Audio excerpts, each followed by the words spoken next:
You do not need to strive, to beg, or to convince the world of your worth. The moment you assume your desire to be real, you are walking through a door that no man can shut. This is the power of the unseen realm, the kingdom within you. What appears to be locked to the senses is already open in the spirit. And when you dare to believe in that unseen door, when you walk by inner sight instead of outer evidence, God responds. Not a distant God, but the presence within you, your own wonderful I am. You were never meant to carry the weight of the world on your shoulders. You were never created to be anxious, troubled, or tossed about like a ship in a storm. You were formed in the image of peace, of stillness, of divine assurance, and the moment you remember who you are, worry begins to dissolve like mist before the morning sun. Worry is born out of forgetfulness, forgetfulness of your source, forgetfulness of your power, forgetfulness of the truth. You think you must fix it, solve it, push it, make it happen. But you do not. Life unfolds through assumption, not effort. God is not asking you to figure it out. God is asking you to rest in what already is. For what you desire already exists. The door is already open. The way is already made. But you cannot walk through it until you see it within, until you trust it within, until you accept it as already done. To stop worrying is to stop resisting. To stop worrying is to stop doubting that what you desire is yours. You stop worrying when you stop looking at appearances and start listening to the still, small voice within.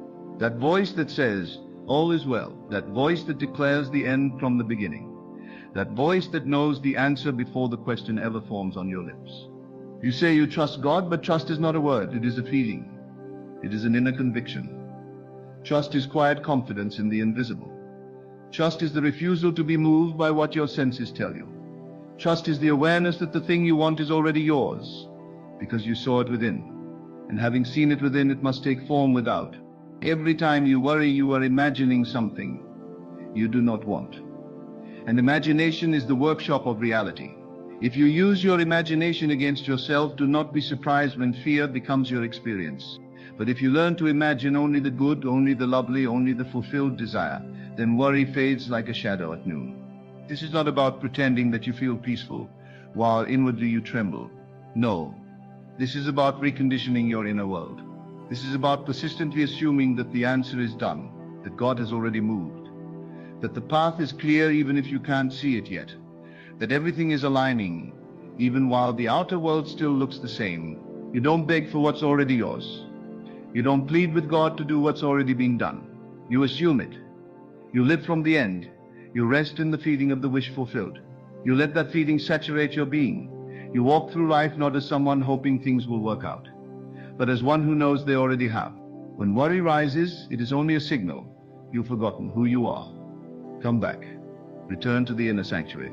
Return to the vision. Assume the feeling of the answer and stay there. Dwell there.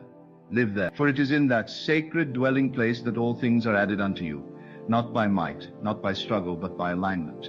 You stop worrying not by force, but by focus, by deliberately choosing again and again to feel as if it's already done, to trust that what you hold in consciousness must clothe itself in form.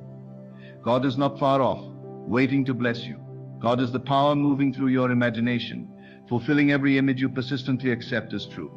And so when the mind begins to wander, when fear whispers its lies, you answer it with knowing. You answer it with silence. You answer it with stillness that says, I already have it, that says it is finished, that says I trust the unseen more than the seen. And as you hold to that inner state, life bends. Reality reshapes itself. And what once caused you to worry now becomes the testimony of your faith. You were not created to worry. Worry is not your natural state. It is not your inheritance. From the beginning, you were fashioned out of divine peace, not anxiety. You were imagined into existence by a mind that only knows love, certainty, and infinite supply. You are not here to live by survival instincts or be tormented by doubt and fear. You are not meant to constantly brace for the worst, to feel at the mercy of circumstances, or to try to earn your worth through endless struggle. That idea that you must worry in order to be responsible, that you must be anxious to prove you care, is a lie passed down through generations of forgetfulness. The truth is far more powerful and far more simple. You were created to rest to trust, to know within yourself that you are supported by a force far greater than your own willpower. Every time you worry, you are stepping outside your divine nature. You are entertaining a state of mind that contradicts the truth of who you are. Worry suggests that you are alone, that there is no divine orchestration, that what you desire may not come, that life may not support you, but none of that is real. It may feel real, it may appear loud and urgent, but it is not truth. You were not created to carry burdens heavier than your soul can hold. You were created to live from a place of harmony, faith, and inner knowing. Worry is not your responsibility. Creation is. You were given imagination, not panic. You were given inner vision, not inner torment. Worry is the misuse of imagination. It is the act of projecting into the future something unwanted and then emotionally preparing to receive it. But you were not meant to do this. You were meant to imagine the good, the lovely, the healing, the completed. You were meant to live from a place of knowing that everything is already finished in the mind of God, that all things are already aligned with your highest good. But you cannot see it if you are looking through the lens of worry. Worry distorts your spiritual vision. It clouds the truth and binds your awareness to fear. Stop for a moment and become still.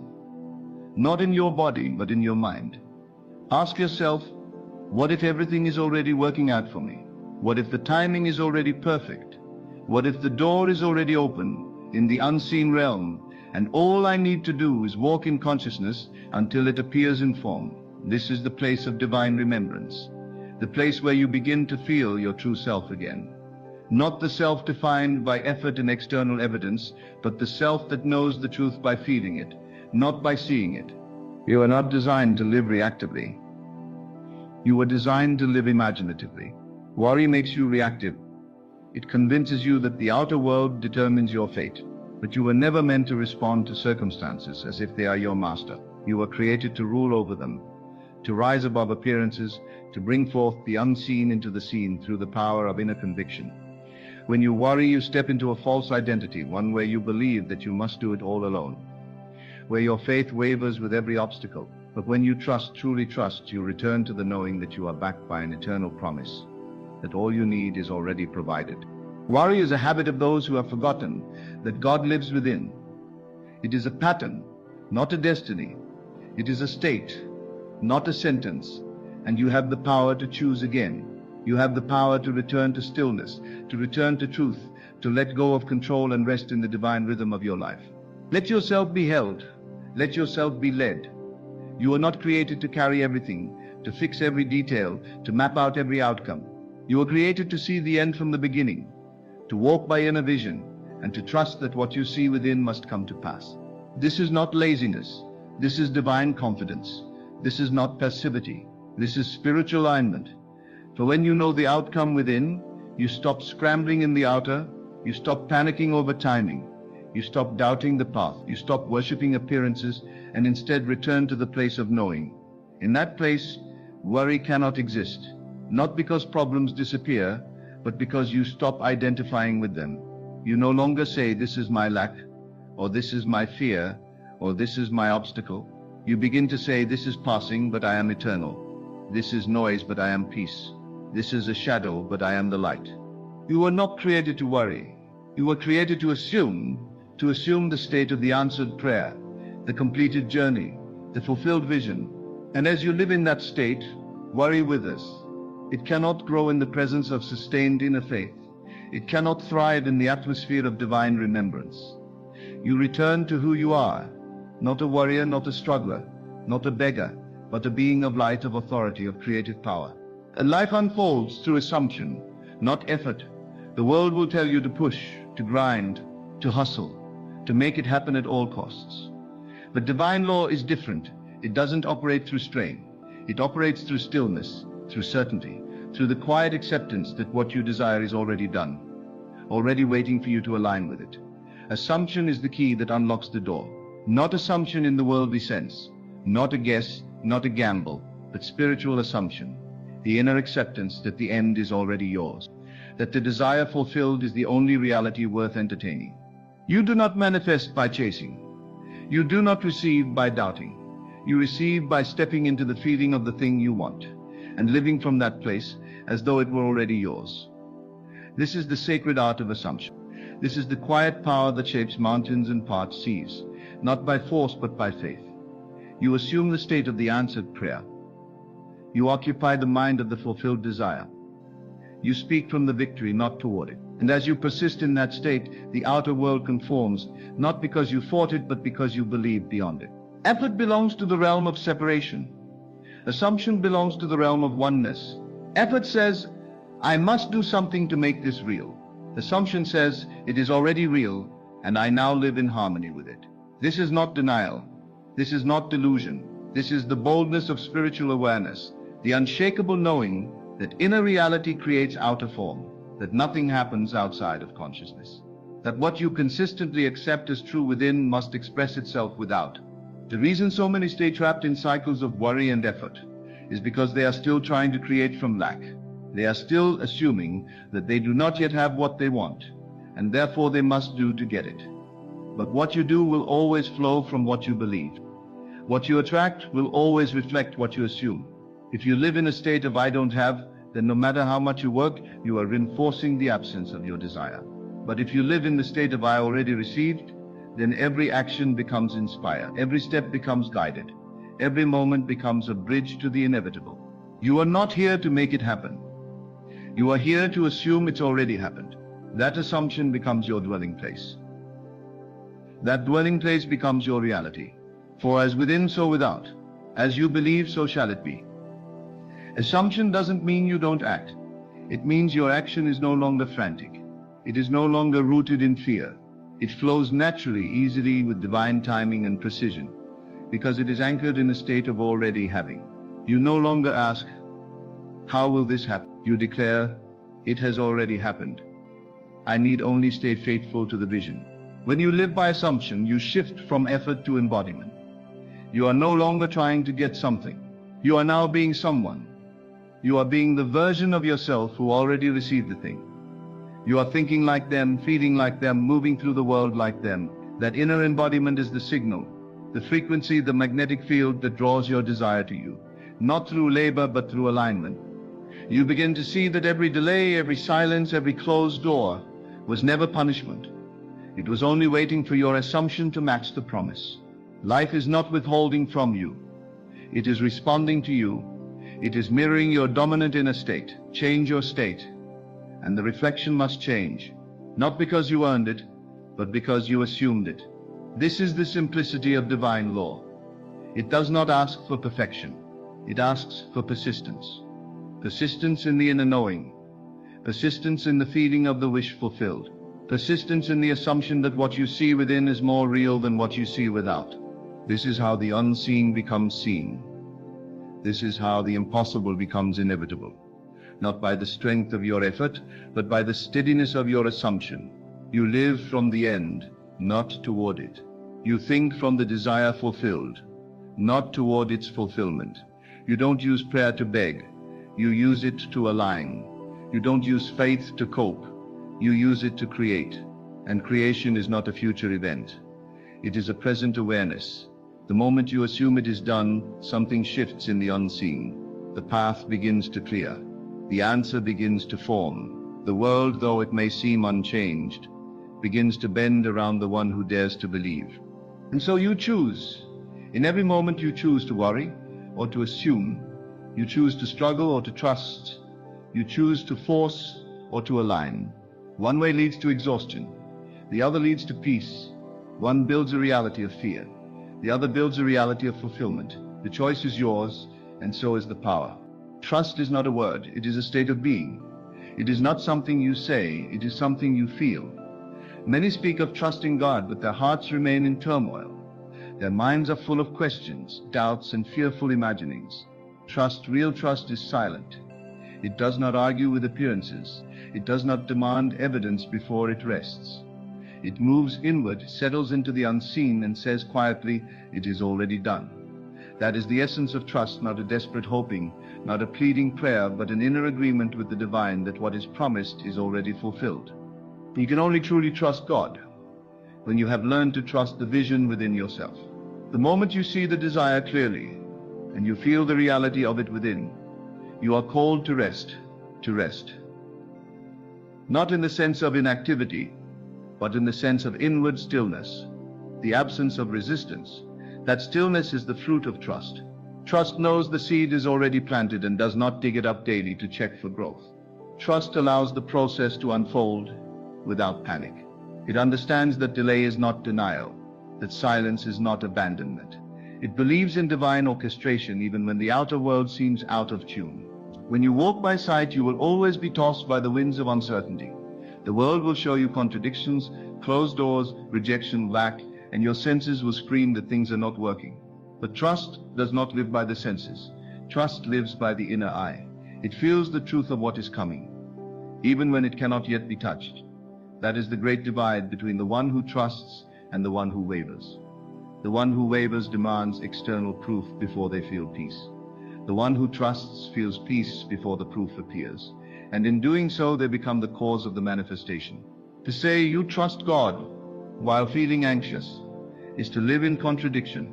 True trust leaves no room for panic. It leaves no room for struggle. It doesn't mean you don't feel emotions. It means your emotions no longer have the final word. Trust makes you calm in the storm. It makes you laugh in the face of delay. It makes you declare, I already have it, even when there's no sign in sight. And that declaration is not empty. It is not made to impress others. It is the deep knowing that inner reality precedes outer form. So many claim to trust, yet they cannot rest. They cannot stop rehearsing worst-case scenarios. They cannot stop asking when, how, or what if. These are signs that the mind is still bound to the illusion of separation. You cannot trust God and believe you are alone. You cannot trust and still believe that life happens to you rather than through you. Trust reconnects you to your divine nature. It reminds you that you and God are not two. The power that created the universe lives in you. That power knows what you need, knows how to bring it, and is always working, even in the silence, even in the dark. Trust is not built in the light. It is built in the moments where you cannot see the way. It is built when you choose to believe despite the lack of evidence. It is built when you lean not on your own understanding, but on the inner conviction that the outcome is already secure. That kind of trust cannot be shaken, because it does not depend on facts. It depends on truth, and truth is unchanging. Truth says what you desire is already yours. Truth says, I go before you and make the crooked places straight. Truth says it is finished. You cultivate trust by returning again and again to the inner feeling of completion. You stop waiting for something to happen out there and begin to feel it has already happened within you. You stop speaking of your desire as something in the future and start referring to it as a current reality. That shift from future to present is the signature of trust. You begin to say, I am already healed. I already have my answer. It is already unfolding for me. And you say it not to make it true, but because you know it is true. Trust means letting go of timelines. It means releasing your attachment to outcomes. You no longer watch the clock or count the days. You no longer compare your journey to another's. You stop asking, why hasn't it happened yet? And instead affirm, it's unfolding perfectly. That kind of trust cannot be faked. It must be felt. And when you feel it, when you walk in it, you begin to see miracles. Not because you begged for them, but because you aligned with them. To trust God is to stop micromanaging the process. You do not need to figure out the how. You do not need to chase signs or manipulate circumstances. Your only job is to assume the end, to enter the state of the wish fulfilled, to remain there, unmoved, unshaken, resting in the knowing that what you have imagined, felt, and accepted as true is already on its way to form. The outer must respond to the inner. That is law. And trust is the bridge between the inner vision and the outer manifestation. Trust is also what sustains you in the waiting. It makes the wait feel short. It makes the silence feel sacred. When you truly trust, you stop rushing. You understand that divine timing is never late, and what is meant for you cannot miss you. You stop asking, what if it doesn't happen, and start declaring it has already happened. And as you live in that state, life bends around your inner assumption. The world rearranges itself to match the feeling you have chosen to dwell in. Imagination shapes reality. There is no power greater than the human imagination used with intention. It is the womb of all creation, the bridge between the seen and the unseen. What you consistently imagine, what you feel as real, must manifest. For imagination is not fantasy. It is the formative substance of all things. Everything that exists first existed in thought. Every structure, every invention, every miracle, every breakthrough was first a picture in someone's mind. That is the mystery of creation, and you hold it within you. You are not merely a spectator in this life. You are the cause of it. Most people imagine unconsciously. They replay fears, replay trauma, rehearse worst-case scenarios, and then they are shocked when their life reflects what they have been meditating on. But you cannot plant thorns and expect roses. You cannot entertain fear and expect peace. What you dwell on in imagination is what you water, and what you water grows. This is not punishment. This is not superstition. This is law. Imagination, clothed in feeling, is the seed of every event in your life. When you begin to use it consciously, to assume what you desire already exists, you become the master of your reality. You must understand that imagination is not just visualization. It is not just pictures in the mind. It is felt experience. It is entering a scene so deeply in consciousness that it becomes real to you. You feel it in your body. You see it with the inner eye. You hear the words, the sounds, the atmosphere of that desired outcome. You let it become so real inside you that the outer world loses its grip. That is when imagination becomes creation. Not when it is casual, but when it is saturated with emotion and belief. Every time you imagine the worst, you are creating it in seed form. Every time you imagine the best, you are creating it too. The world you live in tomorrow is being shaped by the images you hold today. You cannot escape this truth. You can only learn to use it. Use it to imagine from the end, not toward the end, but from it. Enter the state of the answered prayer and dwell there. Live there. Let it become more familiar to you than the old reality. Let the imagined experience become your new home in consciousness, and the outer must eventually come into agreement. You do not need to see results to know it's working. You only need to persist in the state.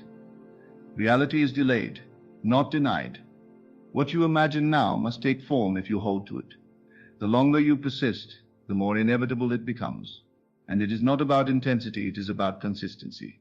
You must be more loyal to your imagination than to your fears. You must be more faithful to the image of the fulfilled desire than to the appearance of lack. That faith, quiet, steady, unwavering, is what brings the invisible into form. Imagination is the language of spirit. It is how the divine speaks to you. The dreams you dream, the desires you feel, the images that stir your heart, they are not random. They are invitations.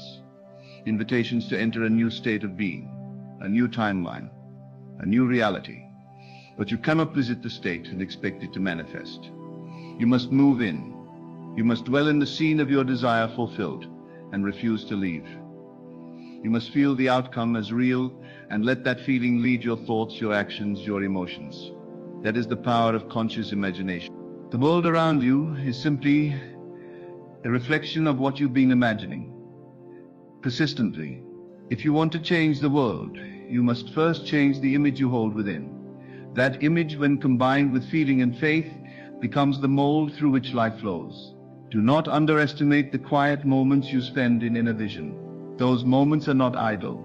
They are powerful. They are sacred. In those moments, you are creating not through toil, but through trust. Not through action, but through assumption. Not through force, but through feeling. If you would change your life, change your imagination. Stop telling the same story. Stop rehearsing lack. Stop repeating the old identity. Begin to imagine yourself as the person who already has what you desire. Imagine yourself living the life you've asked for. Let the scene unfold. Let the emotion rise. Let the feeling settle in your chest. And then stay there. Return to it daily. Visit it in the quiet. Walk through it in your mind. Speak from it. Think from it. Move from it. And you will see that the world has no choice but to catch up with the inner picture you've chosen to make real. There is no power outside of consciousness.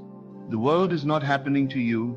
It is flowing from you, from your dominant images, from your persistent feelings, from your assumptions about what is possible. So assume wisely, imagine faithfully, feel deeply, and trust completely. For what you see within is not illusion. It is creation in progress. Peace is not something to be found. It is something to be remembered. It already exists within you, waiting to be uncovered the moment you stop resisting. What is in the silence between your thoughts, in the stillness beyond the noise of worry, there is peace. But it is not the peace that the world gives, conditioned by circumstance or external validation. It is the peace that comes from knowing that life is not random. It is ordered. It is intelligent. It is flowing from a higher mind, and that mind is not distant from you. It is you. The one who learns to dwell in this inner peace becomes a master over the outer world. It does not mean there will never be storms. It means you will not be moved by them. You may walk through valleys, but you will not be shaken. Why? Because you know that the storm has no power over the one who is anchored within. You know that appearances do not define truth. You have learned to rest while the world rushes, to be still while others panic, to smile when nothing seems to be working, because your peace is not based on what you see, but on what you know. Worry is always born from the illusion that something is missing, that something has gone wrong, that you are not where you are supposed to be. But nothing is missing. Even delays are divine. Even the detours are orchestrated. Even your so-called setbacks are leading you forward. When you understand this, peace becomes your natural state. You stop fighting the moment. You stop trying to escape what is, and instead begin to cooperate with it. You see the invisible hand guiding your path, and you walk with quiet confidence. To choose peace is to step outside the limitations of your old self. It is to renounce the constant need to control, to predict, to force. It is to release the lie that says, if I don't worry, things will fall apart. Peace is not passivity, it is power under control. It is the calm assurance that what you have committed to in consciousness is already working itself out in form. It is the recognition that the outer world does not need to change first for you to feel peace. You feel peace first, and then the outer world reflects it back to you. This peace is not born from logic. It is born from spiritual awareness. It comes when you realize that you are not separate from God, from the divine intelligence, from the source of life itself. When you know this deeply, not as theory but as experience, you stop reacting to life and start responding from a deeper place.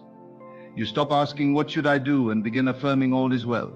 And from that place of peace, clarity comes, direction comes, inspiration flows. You are no longer acting from fear, but from alignment. Many are seeking peace through external change, a new job, a healed body, a resolved relationship. But lasting peace never comes from conditions. It comes from the state you choose to dwell in. You must first be peaceful in the unseen, in the in-between, in the unformed. You must carry peace into your imagination, into your assumptions, into your conversations with yourself. Peace must become your new emotional home. And when it does, everything in your life will begin to mirror that peace. You cannot carry peace and fear at the same time. You must choose which voice to listen to. Fear says, it's too late. Peace says, it's right on time. Fear says, what if it doesn't work out? Peace says, it already has. Fear tries to protect you by imagining all the ways you might suffer. Peace protects you by reminding you that nothing real can be lost, and nothing unreal can be threatened. When you choose peace, you are choosing to believe in a higher reality than the one your senses present to you. There is great wisdom in silence. When you no longer react, when you no longer defend, when you no longer argue with life, you make room for grace to enter. You make room for solutions to rise. You make room for the subtle nudges of spirit to guide you. The noise of worry drowns out divine instruction. But peace is a listening posture. It says, I don't have to know everything. I only have to be still enough to hear what is mine to know. In that stillness, wisdom comes, not through effort, but through surrender. You begin to see life differently when peace becomes your lens. You no longer judge what happens as good or bad. You no longer resist the process. You begin to trust that even when things fall apart, they are falling into place. That even when doors close, they are redirecting you to something better. You walk slower. You breathe deeper. You speak less, but your words carry more weight. You become like the tree planted by the river, unmoved by the wind, grounded in knowing. The great illusion is that peace is a reward for getting everything right. But peace is the soil from which right action grows. You must begin with peace, not wait for it. You must become still within before the outer chaos subsides. This is how you stop living in reaction and start living in creation. You claim peace, not because everything is perfect, but because you know the truth. You are always held, always led, always enough. Nothing outside you can disturb your peace unless you grant it permission. Living in the end means assuming the feeling of the wish fulfilled and staying there, not occasionally, not when it's convenient, but as a way of life. It means moving your awareness into the reality where what you desire has already come to pass. You stop hoping and you begin knowing. You stop asking and you begin assuming. You no longer try to get there, you go there in consciousness, and from there you live, speak, and act. The end is not a far-off point in time. It is a state of consciousness, and you can enter that state right now. You don't have to wait for evidence. You don't have to wait for permission. You only have to make a decision. This is who I am now. This is what I have now. This is where I live now. And from that decision, you dwell in the new state, not as a guest, but as a resident. You stop visiting your desire. You take up residence in it. When you live in the end, you are not trying to become something. You are it. You are no longer seeking love, wealth, healing, or peace. You are the embodiment of those things. And because you have assumed that identity, the world reflects it back to you. It must. It has no choice. The world is a mirror, and it mirrors the state you consistently occupy. So when you live in the end, you make the end your starting point, and everything in your life begins to organize itself to match that internal reality. But to live in the end requires discipline, not of effort, but of attention. You must watch where your mind goes. You must notice when it slips back into the old state, into fear, lack, or doubt, and you must gently return it to the end, over and over again, until that state becomes your new normal. This is not repression, it is creation. You are not pretending. You are selecting the version of reality you choose to dwell in. You are choosing the inner landscape that will become your outer experience. Most people live in the middle. They start with a desire, then spend all their time in the how, the when, the why. They live in the gap between the wish and its fulfillment, and that gap is filled with frustration, doubt, and impatience. But you were never meant to live in the middle. You were meant to begin at the end, to live from the completed picture, to carry the tone of the answered prayer before it arrives. That is the secret. To live as though it has already happened. And when you do, it must happen. Living in the end makes you magnetic. You become the one who already has, and the one who has is never desperate, never in lack, never chasing. The one who has is still grateful, assured, and that assurance draws everything to it. You do not chase what you already are. You attract it by being it. You stop asking when will it come, and start saying it is already mine. That shift collapses time. It removes delay. It brings the unseen into the seen. You may ask, how can I live in the end when everything around me says otherwise? But the outer world is always a reflection of yesterday's assumptions. You do not need it to change first.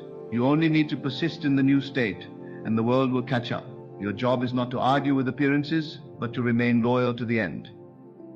Your job is not to fight the old, but to feel the new. And feeling is everything. What you feel consistently becomes your life. To live in the end is to remember that you are the cause, not the effect. You are the author, not the victim. You are the scriptwriter, not the actor bound by lines written by someone else.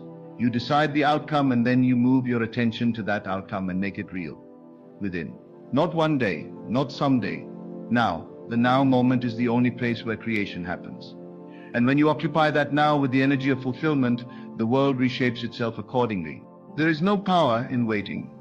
The power is in assuming now. The end is not a destination you reach. It is a reality you enter and inhabit, and once you inhabit it, everything that doesn't match that reality begins to dissolve. Old patterns fall away. Old stories lose their grip. Old circumstances begin to shift. Why? Because you have shifted. And when you shift, life shifts. Not because the world changed, but because you changed your position in consciousness. So stop chasing, stop waiting, stop begging, and start assuming. Assume the identity of the one who already has. Assume the feeling of the one who already is. Live from that place, walk from that place, speak from that place, and the world will bow to your assumption. For it is not the outer world that determines your state, it is your state that determines the outer world. And when you choose to live in the end becomes inevitable. The moment you let go of needing to know how it will happen, you open the door for it to happen in ways you could never imagine. The mind is conditioned to believe that it must figure out every detail, that it must map the path from desire to fulfillment, but there is a greater intelligence within you, an unseen current that already knows the way. And the moment you release your grip on the need to control, that current begins to flow. Letting go does not mean giving up. It means giving over. It means surrendering your limited strategies for the infinite wisdom that dwells within your own being. It means trusting that once you have imagined it, once you have felt it, once you have accepted it as real in your consciousness, the way to it is already prepared. The bridges of incident are already set in motion. The characters you need to meet, the events that must unfold, the circumstances that will lead you there, they are already moving toward you, silently without effort on your part. But as long as you cling to the how, you interfere with the process. As long as you obsess over the details, you signal to your deeper self that you do not truly believe it is done. You may say, I trust, but your anxiety over the timing and method betrays your words. Real trust is silent. It is still. It rests. It no longer asks. It knows. And because it knows, it lets go. You let go of the need to see it now, because you understand that all things come forth in divine timing. You let go of needing others to validate your vision, because you know that no one else needs to see it for it to be real. You let go of doubt, not by forcing yourself to be positive, but by shifting your focus from the outer to the inner. You go back to the feeling, you go back to the knowing. You remind yourself that you did not imagine in vain. You remind yourself that the act of imagining is the act of creation, and creation is complete the moment it is conceived. There is nothing more liberating than realizing you do not have to make it happen. You only have to allow it to happen. You allow by becoming receptive. You become receptive by aligning yourself with the state in which your desire is already fulfilled. And you stay there, not because you see evidence, but because you have decided to trust your inner reality over appearances. And the longer you remain in that state, the more you dissolve resistance. The more you let go of effort, the more you enter flow. The natural tendency of the old mind is to worry, to analyze, to calculate. But the deeper you go into awareness, the more you realize that none of that is necessary. The mind may scream, but what about this? What if it doesn't happen? What if I fail? And you simply return to stillness. You return to the truth that you are not alone in this. You are not creating by force. You are allowing by faith. And that faith is not blind. It is based on your inner experience. It is based on your decision to dwell in the end. There is a subtle but profound shift that happens when you let go. You stop pushing. You stop trying to make things happen through human effort alone. You rest in the knowing that what is meant for you is already yours.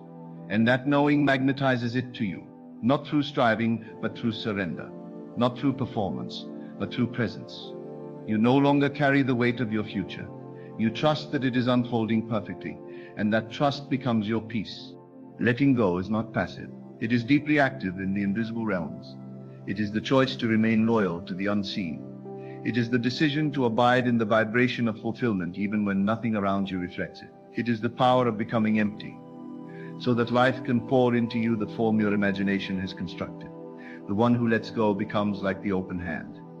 Nothing is forced, and nothing is blocked. Life flows through the open hand. Life responds to the one who trusts. You begin to realize that it's not your job to carry the how. Your only job is to carry the feeling, the assumption, the end state. That is your offering to the divine within you. You say, here is the version of reality I choose to live in. And the divine responds, not to your words, but to your vibration. It arranges circumstances, people and moments to reflect back what you have already accepted is true. And so you no longer chase. You no longer beg. You no longer argue with appearances. You simply return to the silence within. You go back to the imaginal act. You go back to the inner state where it is already done. And then you release. Not because you are indifferent, but because you are certain. And that certainty is what moves mountains. Once you let go, you begin to notice signs. Not because you are searching for them, but because you are aligned with the state where they naturally appear. You begin to feel supported. You begin to feel guided. You begin to walk with ease, knowing that your path is blessed. You act when inspired and rest when not. You stop measuring progress with your eyes and start measuring it with your peace. If peace is present, you are on track. If tension rises, you return to stillness. And over time, you notice something miraculous. Things begin to unfold without your interference. What once felt hard now feels light. What once seemed impossible now happens without effort. Why? Because you stopped trying to do what only trust could do. You stopped carrying the burden, and you let the divine intelligence within you take over. That intelligence knows what to do, when to do it, and how to do it in the most effortless, elegant way. So you make letting go your way of life. You hold the vision, you feel the end, and then you release. Again and again, you return to that posture of surrender. And in that surrender, you discover freedom. You discover that life works not when you control it, but when you align with it. When you begin to act from faith, rather than fear, everything changes. Faith acts with assurance. It does not wait for evidence. It creates it. It does not beg for signs. It becomes the sign. To act from faith is to live as though it is already done. It is to walk into the room with the confidence of one who knows they are already chosen. It is to speak with the tone of one who already has what they desire. Not because they are faking it, but because they are anchored in an inner knowing, deeper than the senses. Faith is not blind. Faith sees what the eyes cannot. It perceives the unseen, and it dares to call it real. It does not waver when conditions contradict the vision. It does not collapse under the weight of delay. Faith says, though I do not yet see it, I know it is mine, and from that knowing, action flows. Not action to prove, not action to earn, but action to align. Acting from faith means your behavior begins to match your assumption. If you believe yourself to be abundant, you walk in generosity. If you see yourself as healed, you carry the energy of vitality. If you see yourself as loved, you respond with openness. You are not pretending. You are embodying. You are not performing. You are participating in the reality you have already claimed. Fear always acts from survival. It says, I must do this or I will lose. Faith acts from creation. It says, because I am this, I do this. And there is a world of difference between the two. When you act from fear, you are reinforcing the state you are trying to escape. When you act from faith, you are strengthening the state you have chosen to live in. One leads to exhaustion, the other leads to expansion. Faith does not require perfection. It only requires persistence. It means returning again and again to the truth of who you are. When doubts arise, and they will, you do not fight them. You simply shift. You remember. You return to the state of the wish fulfilled, and you let that state guide your steps. You begin to trust the nudges. You begin to follow intuition. You stop second-guessing every move, because you know that when you dwell in the right state, the right actions follow. The actions taken from faith feel light. They feel inspired. They are often simple, even small, but they open doors. They create movement. They initiate the unfolding of your desire in time and space. You may be led to call someone, to send an email, to apply for something, to go somewhere unexpected. And as you obey those small prompts, you realize that each step is part of a larger orchestration that your conscious mind could never have arranged. This is the dance between inner and outer. You feel the end, you dwell in it, and then you act in accordance with it. Not to make it happen, but because it already has. You do not wait for the external to confirm your state. You express your state into the external. You become the cause, and the world becomes your echo. Even when nothing seems to be changing, faith keeps you steady. You know that just as a seed takes time to break through the soil, your inner work is germinating. You know that what you have assumed will come forth not through effort, but through resonance. And so you act not out of desperation, but out of alignment. You do what feels natural in the state of the wish fulfilled. You live from the end, and life responds. To act from faith is to honor your imagination as truth. It is to treat your inner world with reverence. It is to move through the world as if what you desire is already fact. And in doing so, you draw that fact into form. Your movement becomes your magnet. Your decisions become declarations. Your life becomes a mirror of the state you have chosen to embody. And this is how manifestation becomes effortless. Not because you did nothing, but because you acted from the right state. You lived from fulfillment rather than lack. You took steps not to get something, but to express who you already are. That is the difference. That is the power. And when you master this, there is nothing you cannot be, do, or have. For the one who acts from faith is never acting alone. In the end, the journey to stop worrying and truly trust is a journey inward, a surrender to the infinite wisdom and power that already reside within you. It is a commitment to live not by what the eyes see or the mind fears, but by what the heart knows and the imagination feels. When you release control over the how and the when you let go and let the divine flow through you, you open yourself to a life of ease, grace, and fulfillment. Acting from faith, anchored in the certainty of your fulfilled desire, transforms every step into an expression of your inner truth. Trust is not passive. It is the highest form of power, power that moves mountains, shifts realities, and draws to you all that you have imagined. This trust is your peace, your freedom, your creative force. And with it you become unstoppable. You do not move doors by effort. You move them by knowing. The door swings open the moment you assume the state of already having walked through it. The world may say, it's impossible. But the world is merely the echo of yesterday's beliefs. It cannot bind what God has already loosed. It cannot close what God has opened within you. There is no need to force anything. The door is not held shut by man's opinion, by circumstance, or by delay. It is only your own consciousness that opens or shuts it. If you feel yourself to be unworthy, the door remains closed. Not by judgment, but by your own refusal to see yourself as God sees you. But when you rise in awareness, when you say inwardly, I am already what I long to be, then the door appears, and not only appears, but swings open in a way that confounds reason. You are not waiting on the door. The door is waiting on you, waiting on your recognition, your identification, your willingness to feel the reality of what is unseen.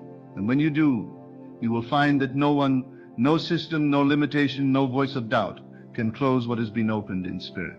God does not consult the opinions of others to open a path for you. It is done in silence, in stillness, in the hidden chamber of your own being. Others may not understand it. They may wonder how, or why, or through whom, but you will know. You will know that it was not by might, not by power, but by the inner awareness of I am. Assumption opens doors. This truth, so simple and yet so profound, is the cornerstone of all transformation. When you assume something to be real, you are not merely imagining it as a hopeful fantasy. You are placing yourself in the state of fulfillment. You are stepping into the dimension where that reality already exists. It is not a matter of hoping or wishing. It is a matter of knowing and living from the end. The assumption is the act of faith, the movement of inner being toward what is already yours in spirit. And once you make that assumption and abide in it, the outer world must conform. It has no choice. It is clay in the hands of the potter, and your inner state is the potter. The world you see is not fixed, it is fluid. It is not permanent, it is shaped and reshaped by your thoughts, your feelings, and above all, your assumptions. Whatever you accept as true of yourself begins to manifest in your experience. So when you assume that the door is open, you are not waiting for a sign, you are creating the sign, you are generating the movement. You are activating the invisible power of God within you. You are becoming the living testimony of the unseen law that governs all things. To assume is to trust the unseen more than the seen. It is to believe in the invisible structure of reality more than the shifting sands of circumstance. And yet that is the great challenge, because the senses scream for evidence. The mind demands proof. The world whispers, wait and see. But the spirit knows. Believe and you will see. The assumption precedes the fact. The inner act creates the outer result. What you assume becomes your atmosphere. It surrounds you. It radiates from you. It becomes the field through which all things filter. You cannot hold an assumption and not see its reflection. Eventually, in the mirror of your life, some reflections may be instant. Others may take time. But time is irrelevant to the law. Time is merely the unfolding of what is already done in the invisible. And so, assume the best. Assume the door is not just open, but welcoming. Assume the path is already prepared, the answer already sent, the way already cleared. Let that assumption fill your mind in the quiet moments. Let it walk with you, speak through you, breathe in you, become the embodiment of that reality. Don't wait for confirmation, be the confirmation. The moment you do, you will feel the shift. The calm confidence will settle in. A sense of ease will arise. You will stop striving because you will know it is already done. Heed. When you walk by inner sight, your confidence is not rooted in outcomes but in identity. You are not swayed by results. You are led by revelation. You know who you are, and from that knowing you see what is yours. You see the door open not because it is honed yet in the physical, but because you have seen it so clearly within that. You cannot be denied. That vision becomes your compass, your anchor, your source of peace. And what happens when you live this way? Reality bends, people appear, opportunities align, coincidences increase. But these are not signs to start believing. They are results of your believing. You don't believe because things happen. Things happen because you believe. You don't wait to see before you accept. You accept and then you see. So continue to lift your inner sight above outer evidence. Continue to walk through the doors you see in spirit, even if the hallway is still dark. Trust that what is formed within will take form without. Know that your faith is never wasted. The seed of vision will grow. The dream, when nurtured by inner sight, will become substance. The invisible will become visible. And the door once imagined as open will soon be open in truth. And so, beloved, let this truth settle into your spirit. The door is already open, not by man's permission, but by divine authority. Not because of striving, but because you dared to believe. Your assumption has power. Your vision is sacred. Your inner agreement with the promise is the key that no hand can remove. Walk not by what you see, but by who you know yourself to be in spirit. For when you remain faithful to the end you have seen, the world must reshape itself to match your inner reality. Delay is not defeat. Rejection is not final, and the no of man cannot silence the yes of God. Keep walking, keep knowing, keep becoming. The door stands open, and no man can shut it.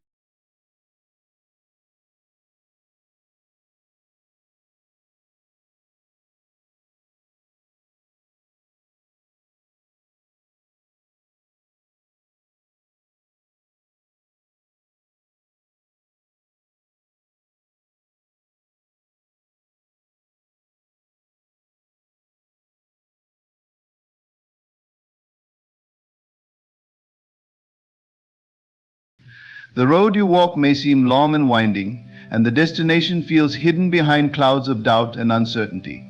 Yet within you lies a divine assurance, a quiet whisper that echoes from the depths of your soul, I will make a way.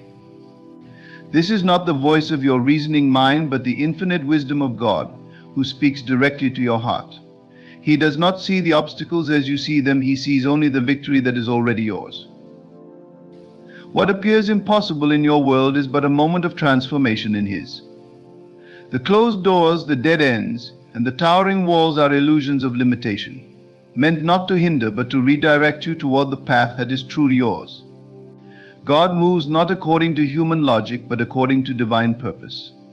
When he speaks, I will make a way, it is not a promise, it is a fact. It is a reality that exists now, waiting for you to align your belief with his word. You may ask how such a way can come to pass. The how is not your concern. Your task is to trust, to see with the eyes of faith rather than the eyes of fear. The moment you believe, the unseen becomes seen, and the impossible becomes inevitable. The victory is not out there in some distant future, it is within you, waiting for your recognition. God is not bound by time or space. He operates in the eternal now, where your victory is already complete. Do not dwell on the size of your problems, for they pale in comparison to the greatness of God. Shift your focus from what you lack to what he has already provided. In the stillness of your heart, acknowledge that he is the source of all good things. It is his pleasure to give you the desires of your heart, not through struggle but through grace. His ways are higher than yours, and his plans for you are greater than you can imagine. The obstacles you face are not signs of failure, they are the refinement of your faith. Each challenge draws you closer to the realization that God's power is made perfect in your weakness. When you feel you cannot go on, that is the moment he carries you. When the night seems darkest, that is when his light breaks through. He does not abandon you in the storm, he commands the storm to bring you safely to shore. Lift your eyes to the heavens and see the hand of God moving in your life. What you perceive as delay is divine timing, orchestrating every detail for your highest good. The universe is conspiring in your favor because it is governed by the Creator who loves you beyond measure. Trust not in appearances, but in the eternal truth that God is for you, not against you. If He is for you, who or what can stand against you? The victory is near, not because you have earned it, but because He has willed it. Rest in the assurance that His promises are unchanging. He is the same yesterday, today, and forever. When He declares that He will make a way, it is done. Let this truth fill your heart with peace, for the battle is not yours, but the Lord's. Stand firm in your faith, for it is the key that unlocks the doors you thought were shut. Speak not of what you see, but of what you know in your spirit. Proclaim the victory even before it manifests, for in God's realm it is already so. Walk forward with confidence, knowing that the way is being prepared, even now. Your path to victory is near, and nothing can stop what God has ordained. The road ahead may appear impassable, filled with insurmountable challenges and obstacles that seem to defy resolution. In moments like these, when all logic and reasoning falter, the heart must lean on a deeper truth, a promise that does not waver, even in the face of adversity. God's assurance that He will make a way is not a fleeting hope or a hollow sentiment. It is an eternal truth rooted in His unchanging nature. To understand this promise, one must first step beyond the confines of human understanding. The mind, bound by logic and reason, seeks explanations and tangible evidence before it can believe. Yet, faith operates on a higher plane, where evidence is not required, and trust precedes the manifestation of the unseen. God's promise is not subject to the limitations of the physical world. When He declares that He will make a way, it is not dependent on circumstances, resources, or human efforts. His words carry the weight of creation itself, for it was through His word that the heavens and earth were formed. When God promises to make a way, He speaks to the core of your being, calling forth the divine potential within you. It is not merely about changing external circumstances, but about transforming your perception of them. What may seem like a closed door or an impossible situation is often a divine redirection, guiding you toward a path far greater than the one you envisioned.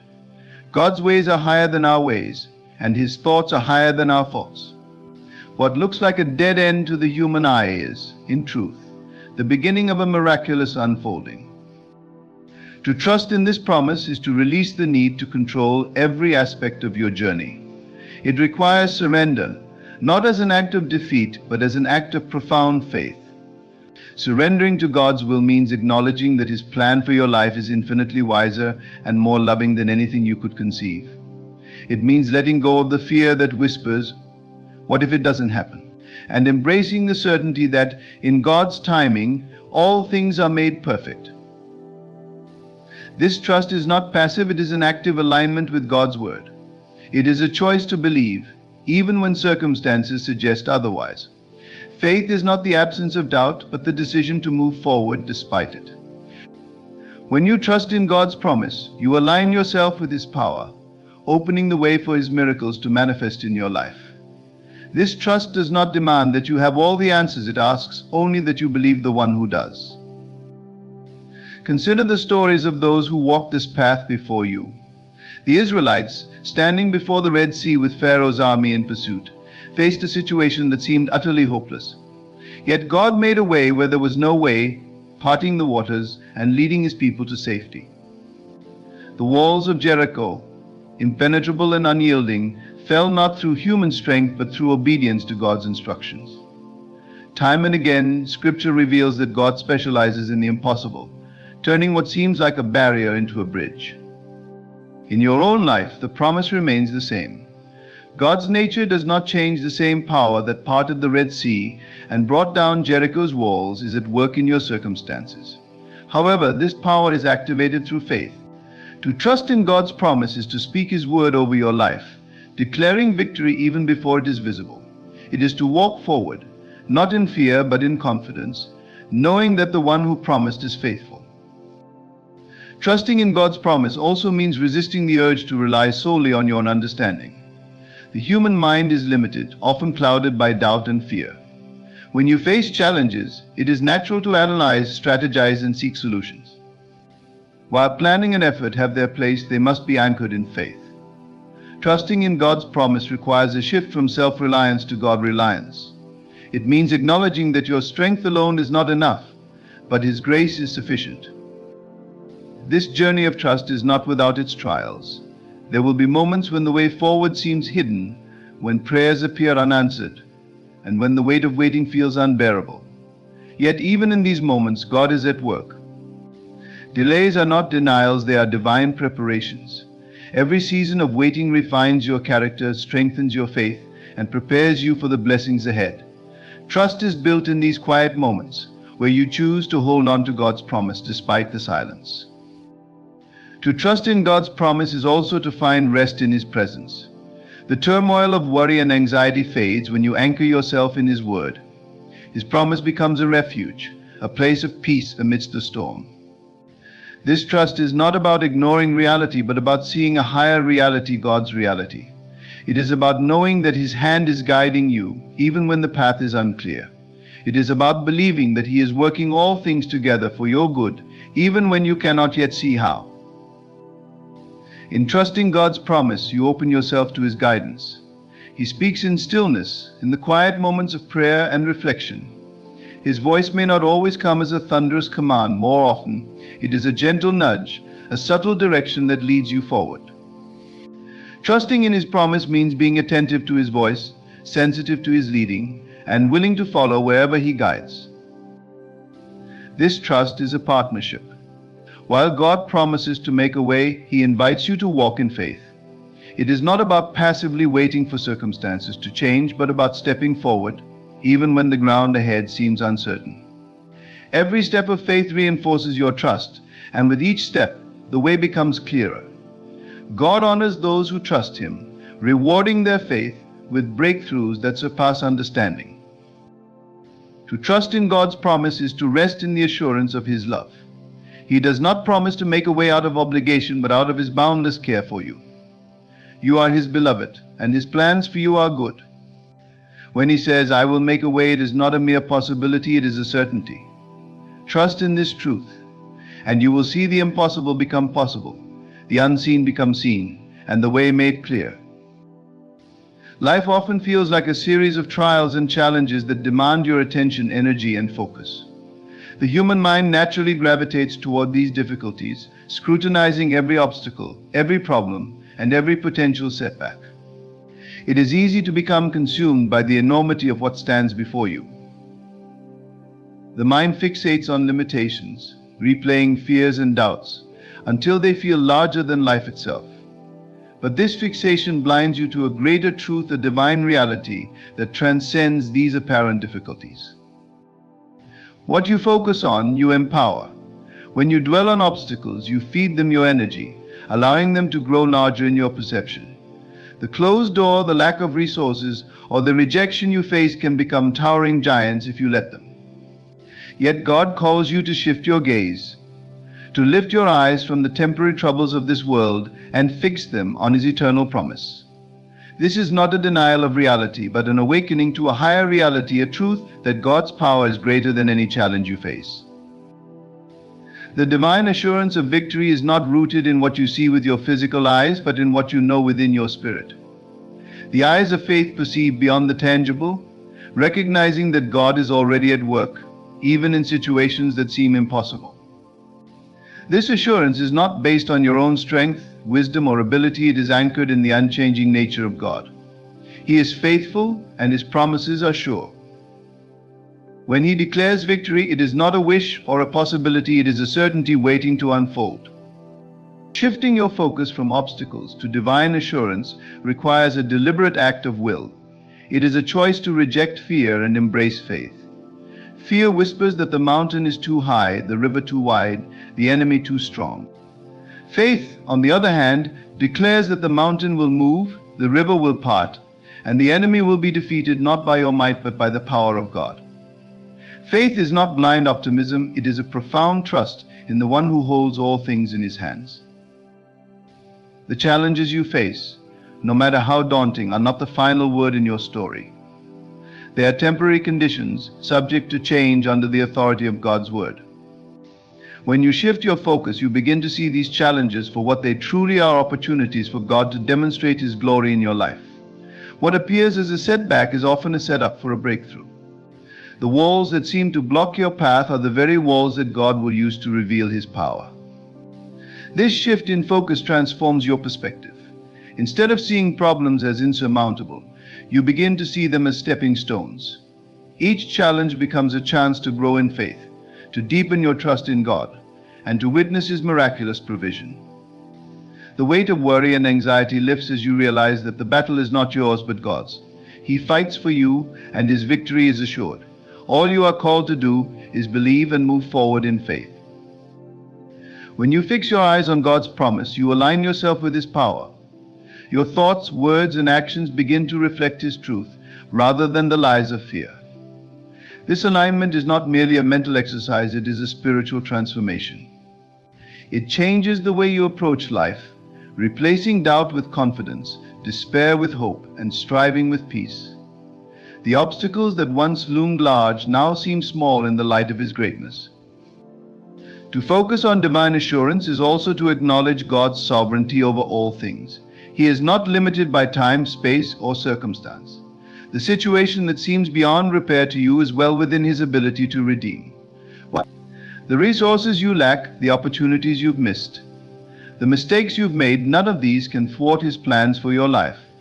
He is the God who creates paths in the wilderness and rivers in the desert.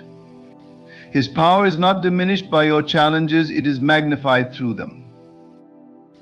This shift in focus also allows you to tap into the peace of God, which surpasses all understanding.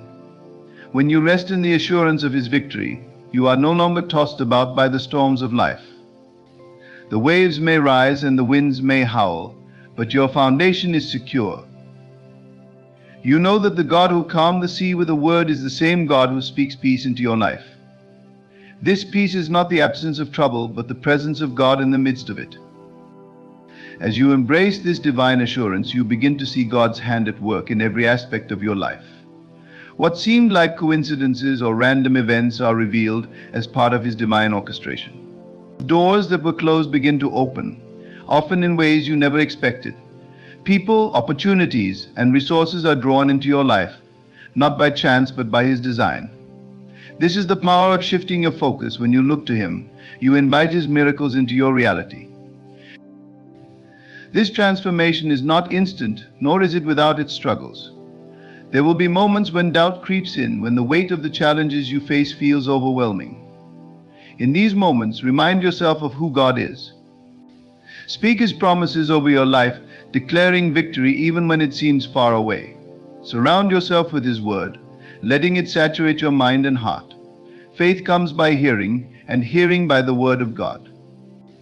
As you immerse yourself in His truth, your focus will naturally shift from the obstacles to the assurance of His victory. When you fix your eyes on God, you also become a source of encouragement to others. Your faith inspires those around you, showing them what is possible when you trust in His promises. Your life becomes a testament to His goodness, a living example of His faithfulness. In this way, your victory is not just for you, but for everyone who witnesses it. Through your story, others are drawn to the same divine assurance that sustains you. This shift in focus is an act of worship. It is a declaration that God is greater than your problems, that His promises are true, and that His power is sufficient. By choosing to focus on Him, you honor His sovereignty and invite His presence into every aspect of your life. This act of faith not only changes your circumstances, but transforms your heart, drawing you closer to the one who is the source of all victory. Challenges have a way of shaking the very foundation of our faith, often leading us to question the path we are on and the strength we possess. They come in waves, sometimes relentlessly, testing our patience, endurance, and belief. Yet within every challenge lies a profound opportunity and invitation to draw closer to God's power and to experience the refining of our faith in ways that cannot happen otherwise. Faith is not forged in moments of ease or abundance. It is shaped in the crucible of difficulty, where the heart must wrestle with doubt, fear, and uncertainty. These moments, though uncomfortable and sometimes painful, are not random or purposeless. They are divinely orchestrated to strengthen the bond between you and God. Challenges strip away the illusions of self-sufficiency and control, revealing the truth that without God you can do nothing. This realization, though humbling, is the very foundation of faith. God does not send challenges to harm you, but to draw you closer to Him. Like a master craftsman shaping a masterpiece, He uses every trial to refine and purify you. The heat of adversity burns away the impurities of fear, pride, and doubt, leaving behind a faith that is strong and unshakable. This process may not feel pleasant, but it is necessary. Just as gold is refined in fire to reveal its brilliance, so too are you refined through the trials you face. These challenges also serve as reminders of your dependence on God. In moments of struggle, it becomes clear that human strength and wisdom are limited. The solutions you once relied upon may fail, leaving you with no choice but to turn to God. This dependence is not a sign of weakness but of wisdom. It is in these moments of surrender that God's power is most evident. When you let go of your need to control and allow Him to lead, He steps in to do what only He can do. Through these refining experiences, you begin to see God's faithfulness in a new light. The challenges you face become testimonies of His ability to provide, protect, and guide you. Each obstacle overcome is a reminder that He is with you, that He has never left you, and that He will never forsake you. These moments build a history of trust between you and God, a foundation that strengthens your faith for the challenges yet to come. Drawing closer to God's power requires an intentional shift in perspective. It is easy to view challenges as setbacks, as interruptions to the plans you have for your life. But in God's economy, nothing is wasted. Every difficulty, every delay, and every disappointment is a tool in His hands, used to shape you and prepare you for the blessings He has in store. This understanding transforms the way you approach challenges. Instead of resisting them, you begin to embrace them as opportunities for growth and deeper intimacy with God. As you face challenges, you are given the chance to lean into God's promises. These promises, found throughout Scripture, are not just words on a page, they are living, breathing assurances of His love and faithfulness. They remind you that He is for you, not against you, and that He works all things together for your good. Clinging to these promises in times of difficulty strengthens your faith and reinforces your trust in His power. Challenges also have a way of revealing the true condition of your heart. They expose the fears, doubts, and insecurities that may be hiding beneath the surface. While this can be uncomfortable, it is also a gift. Once these areas are brought to light, they can be surrendered to God. In His hands, your weaknesses are transformed into strengths.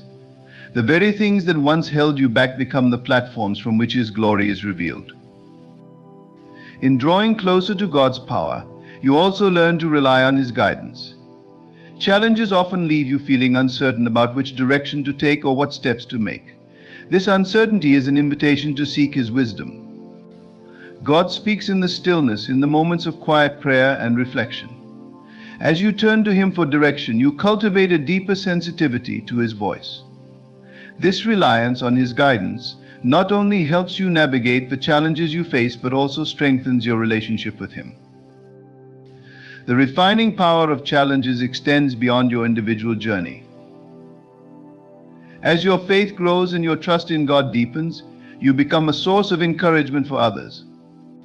Your testimony of God's faithfulness in the midst of difficulty inspires those around you to trust Him with their own struggles. In this way, your challenges serve a greater purpose, impacting not only your life but the lives of those you encounter. This process of refinement is not quick or easy, but it is worth it. Each challenge overcome brings you closer to the person God created you to be. It molds your character, strengthens your resolve, and deepens your reliance on Him. Through the refining fire of adversity, you are transformed into a vessel fit for His purposes, equipped to carry out the plans He has for your life. Challenges also teach you the importance of perseverance. Faith is not a one-time decision, it is a daily commitment to trust God, even when the path is unclear. Perseverance is the act of holding on to His promises, of continuing to believe even when the evidence suggests otherwise. It is this perseverance that produces a mature and steadfast faith, a faith that can weather any storm.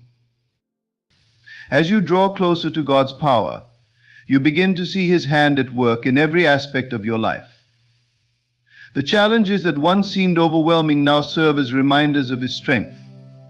The difficulties you face become opportunities to experience His provision and grace. Each step forward, no matter how small, is a testament to His faithfulness and a reminder that He is with you every step of the way. Challenges are not obstacles to be feared, but opportunities to be embraced. They are the means by which God refines your faith, draws you closer to His power, and prepares you for the blessings He has in store. Through these experiences, you come to know Him not just as a distant deity, but as a loving Father who walks with you through every trial, who strengthens you in every weakness, and who leads you to victory with a power that can never fail. The human mind, in its natural state, seeks to understand and control the world around it. It analyzes, plans, and strategizes, attempting to create certainty in a life that is often anything but certain. Yet, no matter how meticulous our efforts or how carefully we calculate, there are times when our plans fail, doors remain shut, and answers evade us. It is in these moments, when our own abilities fall short, that we encounter a divine truth. God does not need visible paths to accomplish His work. His ways transcend human understanding, and His power is not limited by what we can see, predict, or comprehend. To fully grasp this truth, one must first confront the limits of human perception. Our eyes and minds are conditioned to rely on the tangible, to trust what is seen and dismiss what is not. But God operates in realms that are often invisible to us. He works behind the scenes, orchestrating events and aligning circumstances in ways that may appear nonsensical or impossible from our vantage point. What we perceive as a dead end, He sees as an opportunity to demonstrate His unmatched power. Consider the stories of faith in Scripture, where God repeatedly made a way where none seemed possible. When the Israelites stood at the edge of the Red Sea with Pharaoh's army pursuing them, they faced an apparent impossibility. There was no visible escape, no logical solution. Yet God, in His infinite power, parted the waters, creating a path through the sea where none had existed before. This moment serves as a reminder that God's provision is not bound by earthly constraints. He creates paths that defy logic and understanding, revealing His sovereignty in the most miraculous ways. This principle extends beyond the grand miracles of history and into the everyday lives of believers. There are moments when you may feel trapped by circumstances, hemmed in by obstacles that seem insurmountable. You may feel the weight of doors that remain closed despite your best efforts to open them. It is in these moments that God invites you to trust in His ability to make a way. His timing is perfect, and His methods, though often mysterious, are always for your good. The challenge lies in letting go of the need to see the path before trusting in its existence. Faith is not dependent on evidence, it is the conviction of things hoped for and the assurance of things not seen. When you place your trust in God, you release the need to have all the answers. You surrender the urge to force outcomes and instead rest in the knowledge that He is working on your behalf. This surrender is not a sign of weakness, but a profound act of strength, rooted in the certainty of His promises. God's ways are not like ours. Where we see obstacles, He sees opportunities. Where we see impossibilities, He sees potential. He is not limited by human logic or constrained by the boundaries of time and space. His creativity knows no bounds, and His solutions often come in ways that defy expectation.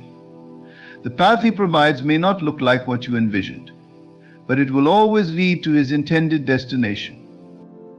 In trusting God to make a way, you align yourself with His divine plan. This alignment requires patience, as His timing rarely matches our own. It is tempting to grow frustrated or disheartened when the answers you seek do not come immediately. Yet in these moments of waiting, God is often working behind the scenes, preparing the way forward. The delay is not a denial, but a divine orchestration, ensuring that all things come together perfectly according to His purpose. Faith in God's ability to make a way also requires a willingness to move forward. even when the path is unclear. Just as the Israelites had to step into the parted waters of the Red Sea, you too must take steps of faith, trusting that the way will become clear as you go. These steps may feel uncertain or even risky, but they are acts of trust that invite God's power into your circumstances. Each step forward, no matter how small, is a declaration of your belief in His ability to provide. The truth that God can make a way where none exists is not just a source of hope, it is a call to action. It challenges you to shift your perspective from the visible to the invisible, from the temporary to the eternal. It invites you to see your circumstances not through the lens of human limitation, but through the eyes of divine possibility. This shift in perspective transforms not only your outlook, but also your actions, enabling you to move forward with confidence, even in the face of uncertainty. As you trust in God's ability to make a way, you also begin to see His hand at work in the details of your life. The seemingly random events, the unexpected encounters, and the unplanned detours are revealed as part of His greater plan. What once appeared as obstacles now become markers of His faithfulness, guiding you along the path He has prepared. This awareness deepens your faith as you recognize that His ways, though mysterious, are always purposeful. God's provision often comes in ways that stretch your understanding and expand your capacity to trust.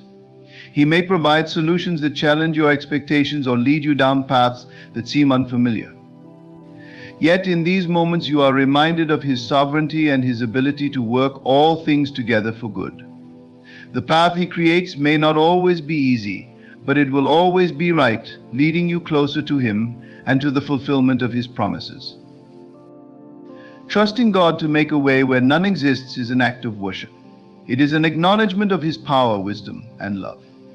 It is a declaration that He is greater than any obstacle you face and that His plans for you are good. This trust is not passive but active, requiring you to step forward in faith, even when the path is unclear. It is a journey of surrender, reliance, and unwavering belief in the God who makes a way, even in the most impossible circumstances. Walking through life often feels like navigating a complex maze, with twists and turns that seem impossible to predict. At times, the journey can feel overwhelming, especially when barriers arise, blocking the way forward. These barriers can take the form of financial struggles, strained relationships, unfulfilled dreams, or inner doubts that whisper words of defeat. Yet, these obstacles are not permanent. They are not insurmountable walls, but challenges placed on your path to refine your faith and reliance on God. The promise you must hold on to is this: no matter how immovable these barriers seem, God is the ultimate opener of doors. God's power is not constrained by human limitations. The barriers that appear so overwhelming to us are nothing in comparison to His omnipotence. Where we see closed doors, He sees opportunities to showcase His ability to make the impossible possible. These moments of obstruction are often when He demonstrates His greatest miracles, revealing the depth of His power and the precision of His timing. He does not merely open doors, He creates opportunities that align perfectly with His divine purpose for your life. When faced with obstacles, it is natural to feel frustration or even despair. You may question why the door remains closed or why the solution you prayed for seems delayed. However, what appears to be a barrier is often a protective measure or a redirection from God. A closed door may be His way of steering you away from harm or leading you towards something greater than you imagined. His perspective, infinite and all-knowing, ensures that every no is for a higher purpose and every delay serves as preparation for what lies ahead. Barriers also serve as tests of faith, inviting you to trust in God's sovereignty even when you cannot see the path forward. Trust does not mean passivity, it means actively believing that God is working behind the scenes, even when the evidence is not yet visible. This faith is not blind but rooted in the history of God's faithfulness, both in your life and throughout the testimonies of others who have walked the path of faith before you. When you trust Him, you affirm that He is bigger than the obstacles in front of you, and that His power is sufficient to overcome them. One of the most profound truths about God's ability to open doors is that He often does so in ways that defy human logic. His methods are not bound by the constraints of time, resources, or human understanding. He is the God who parted the Red Sea, who brought water from a rock, and who fed thousands with a few loaves and fish. These stories are not merely historical accounts, but living testimonies of his unchanging nature. The same God who performed these miracles then is still at work today, capable of opening doors in your life in ways you cannot begin to imagine. God's timing is another critical aspect of his door-opening power. Often what feels like a delay is not a denial but a strategic pause. During these moments, God is working to align circumstances, prepare your heart, and position you in the right place for his blessings. The waiting period is not wasted time, it is a season of growth, refinement, and preparation. As you wait on him, he strengthens your character, deepens your faith, and equips you for the opportunities he is preparing to place before you. It is also essential to recognize that God's ability to open doors does not negate your responsibility to act in faith. He invites you to step forward even when the way is not fully clear. Just as the priests carrying the Ark of the Covenant had to step into the Jordan River before the waters parted, you too must take steps of obedience and trust, believing that God will make a way. These acts of faith activate his power in your life, demonstrating your confidence in his promises. Obstacles are not always external often. The greatest barriers we face are internal. Fear, doubt, and feelings of inadequacy can paralyze us, preventing us from moving forward even when God has opened a door. In these moments, it is crucial to remember that his strength is made perfect in your weakness. He does not call the qualified, he qualifies the called. Your inadequacies are not obstacles to him, but opportunities for his glory to shine through you. When you step out in faith despite your fears, you make room for his power to work through you in extraordinary ways. God's ability to open doors also extends to the restoration of opportunities you may feel you have lost. Sometimes closed doors are the result of our own mistakes, mischances, or decisions made in haste. Yet God's grace is greater than your shortcomings. He is the God of second chances, the one who redeems and restores. He can reopen doors you thought were permanently closed or create entirely new opportunities that surpass what you had hoped for. His plans for you are not thwarted by your failures, but are fulfilled through his relentless love and mercy. When God opens a door, it is unmistakable. The path forward becomes clear, and the obstacles that once seemed immovable fade away. However, his open doors often require courage and faith to walk through. These opportunities may challenge you to step out of your comfort zone, to embrace uncertainty, and to trust him in ways you never have before. Yet as you walk through these doors, you discover that his provision is always sufficient, his guidance is always present, and his promises are always true. God's door-opening power is not just about personal blessings, it is about positioning you to fulfill his purpose. The opportunities he provides are often connected to his greater plan for your life and the lives of those around you. As you walk through the doors he opens, you become a vessel of his love, grace, and power, impacting the world in ways that extend far beyond your individual story. Every door he opens is an invitation to step into the fullness of his calling for your life. As you reflect on the barriers in your life, remember that they are not permanent fixtures, but temporary challenges designed to deepen your reliance on God. They are opportunities to witness his power, to grow in faith, and to experience the miraculous ways he makes a way where there seems to be none. When you trust in him, you align yourself with his plans, positioning yourself to walk through the doors he opens and to step into the abundance of his promises. In the intricate dance of life, barriers and obstacles are not the final word. They are moments where God invites you to witness his power and faithfulness. Each closed door, each immovable wall, and each waiting period is an opportunity to deepen your trust in the one who holds all things in his hands. He is not constrained by the limits of human understanding, nor is he bound by the impossibilities that we perceive. When he opens a door, no one can shut it, and when he closes a door, it is always for a greater purpose. Let this truth anchor your heart. God is working for you, even when you cannot see it. Trust in his timing, act in faith, and release the fears that hold you back. The doors he opens will not only lead you to his blessings, but will also shape you into the person he has called you to be. Embrace the journey, for in every obstacle there is an opportunity to see His glory revealed. The barriers before you are not the end, they are the beginning of a testimony that will declare His greatness. Step forward with faith, knowing that the God who calls you is faithful to lead you through.